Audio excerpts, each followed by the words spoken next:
Dans cette vidéo, nous allons voir comment faire nos vérifications pour la bonne édition du registre phytosanitaire. Pour faire ces vérifications, on clique sur Intervention, Vérification phytosanitaire. Sur cette page, vous allez pouvoir vérifier plusieurs choses. Tout d'abord, nous devons vérifier si les variétés ont été saisies pour les cultures annuelles ayant reçu des traitements phyto, information obligatoire dans le registre phytosanitaire. Nous allons également vérifier si des récoltes ont bien été renseignées sur toutes les parcelles ayant reçu des traitements phytosanitaires afin de vérifier le respect des délais avant récolte sur les parcelles. Également important pour les récoltes fourrage si vous traitez vos prairies. Pour faire cette vérification, cochez la case Les variétés et les récoltes, puis cliquez sur Lancer la vérification. Un tableau de synthèse des parcelles en anomalie apparaît. Vous pouvez ainsi vérifier dans les colonnes Variétés ou cépages et Rendement moyen si des opérations sont manquantes. Toutes les parcelles pour lesquelles des variétés ou des récoltes ne sont pas présentes apparaissent, mais il n'est pas nécessaire de se préoccuper des parcelles non traitées. De même, les variétés ne sont à renseigner que pour les cultures annuelles. Céréales, maïs, oléoprotéagineux, légumes, etc. Les parcelles de type prairie, luzerne ou autres cultures pluriannuelles ne sont pas concernées. Si des variétés et récoltes sont manquantes, vous pouvez alors ajouter une intervention via l'icône Crayon plus.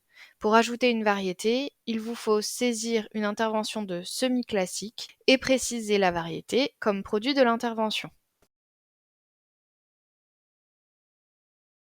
Pour ajouter une intervention de récolte, plusieurs interventions sont possibles selon la culture. Récolte, récolte forage, moisson, etc.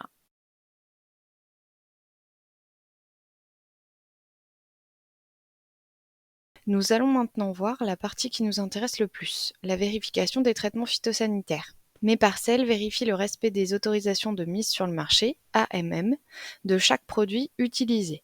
Les contrôles se font sur les doses homologuées, les usages, les mélanges, les délais avant récolte, DAR, les délais de réentrée en plein champ ou dans les locaux, DRE, ainsi que sur les cumuls d'applications sur la campagne en cours, par culture et par parcelle. Cette dernière vérification se fait dans un deuxième temps. Nous allons commencer par vérifier le respect des homologations. Pour ce faire, cochez la case Les traitements phyto hors nombre d'applications, puis cliquez sur Lancer la vérification. Un tableau de synthèse des parcelles en anomalie apparaît avec divers symboles qui représentent les critères suivants. Un calendrier DRE pour un délai de rentrée, il peut être de deux types.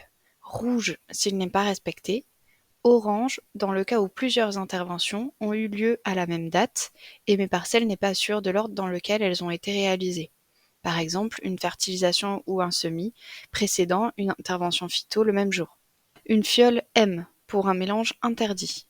L'icône M est parfois orange, cela signifie que le mélange est autorisé sous condition. Vous devez vérifier que les critères sont bien respectés. Une goutte D pour une dose non homologuée. Une pomme DAR pour des délais avant récolte non respectés. L'icône DAR peut être orange lorsque la cible du traitement n'a pas été précisée. Mes parcelles ne sait pas sur quels critères faire la vérification. Il faudra donc préciser la cible et relancer la vérification. Une rosace NH pour produit non homologué pour la culture. Et enfin, un rond I pour un produit interdit. En cliquant sur le symbole crayon, vous faites apparaître le détail des interventions concernées. Pour corriger, il suffit de cliquer sur le crayon en bout de chaque intervention à modifier, puis procéder aux corrections nécessaires. Date, dose, suppression de produit, etc. Attention, ces vérifications sont basées sur notre référentiel phytosanitaire qui est mis à jour chaque semaine. Elle s'effectue selon la réglementation du jour. Si des produits ont changé d'homologation depuis la saisie d'une intervention, ils peuvent donc apparaître en anomalie le jour de la vérification, alors que l'intervention était homologuée au moment de l'application.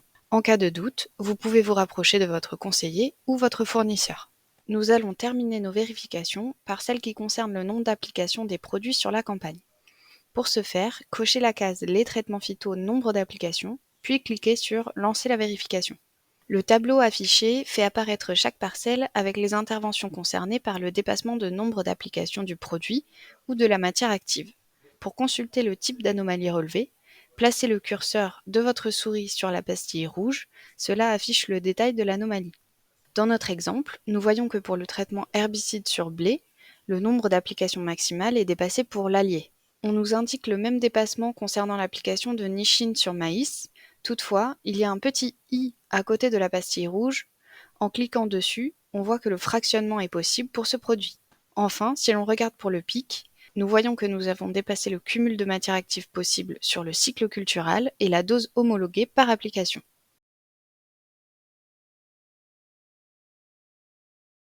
Attention, comme indiqué ici, ce module ne permet pas de vérifier le cumul de matière active sur plusieurs campagnes. Comme précédemment, pour lever l'anomalie, vous pouvez utiliser le crayon en bout de ligne pour modifier les données de l'intervention. Si vous devez supprimer une intervention car elle a été saisie en trop, vous devrez le faire par la page Consultation Modification.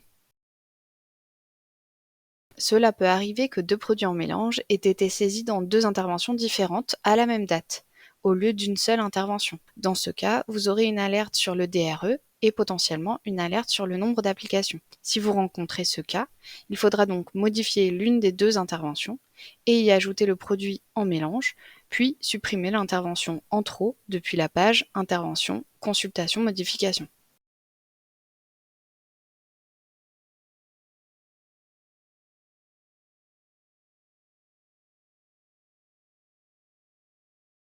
Dans tous les cas, si vous ne savez pas résoudre une anomalie, n'hésitez pas à contacter l'assistance Mes Parcelles via l'icône bulle jaune en haut à droite de votre écran ou à vous tourner vers votre technicien ou vendeur pour analyser précisément le problème.